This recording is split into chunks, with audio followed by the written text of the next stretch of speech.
ദിവസങ്ങൾ ഭേദിച്ച വേനലിനോട് വിട പറയാനൊരുങ്ങി UAE. ഔദ്യോഗികമായി വേനൽ അവസാനിച്ച് ശരത്കാലം ആരംഭിക്കാൻ ഇനി ദിവസങ്ങൾ മാത്രം. പൂർണ്ണമായ തണുപ്പിലേക്കെത്താൻ ഡിസംബർ വരെ കാത്തിരിക്കേണ്ടി വരും. അതിരൂക്ഷവും റെക്കോർഡ് ഭേദിക്കുന്നതുമായ ഈ വർഷത്തെ വേനലാണ് സെപ്റ്റംബർ 22-ന് ഔദ്യോഗികമായി അവസാനിക്കുക. അന്ന് രാത്രി 10:20-ന് ശരത്കാലം ആരംഭിക്കും. പിന്നീട് അങ്ങോട്ട് പകലിന്റെയും രാത്രിയുടെയും ദൈർഘ്യം ഏതാണ്ട് തുല്യമായിരിക്കും. തുടക്കത്തിൽ ശരാശരി താപനില പകൽ സമയത്ത് 37 ഡിഗ്രി സെൽഷ്യസും രാത്രിയിൽ 23 ഡിഗ്രി സെൽഷ്യസുമായിരിക്കും. ഡിസംബർ അവസാനത്തോടെ ശരത്കാലം അവസാനിച്ച് ശൈത്യകാലം ആരംഭിക്കും.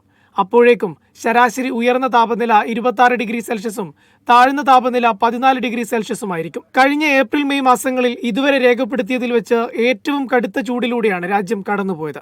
ഓഗസ്റ്റ് 1-ന് UAE അല്ലൈനിൽ 51.8 ഡിഗ്രി സെൽഷ്യസ് താപനിലയാണ് രേഖപ്പെടുത്തിയത്. കഴിഞ്ഞ 9 വർഷത്തിനിടയിലെ ഓഗസ്റ്റ് മാസത്തിലെ ഏറ്റവും ഉയർന്ന താപനിലയാണിത്. എന്നാൽ വേനൽ ഔദ്യോഗികമായി അവസാനിച്ച് ശരത്കാലം ആരംഭിക്കുമെങ്കിലും ചൂട് പൂർണ്ണമായി മാറി തണുപ്പിലേക്കെത്താൻ ഇനിയും കാത്തിരിക്കേണ്ടി വരും. Media 1 Dubai.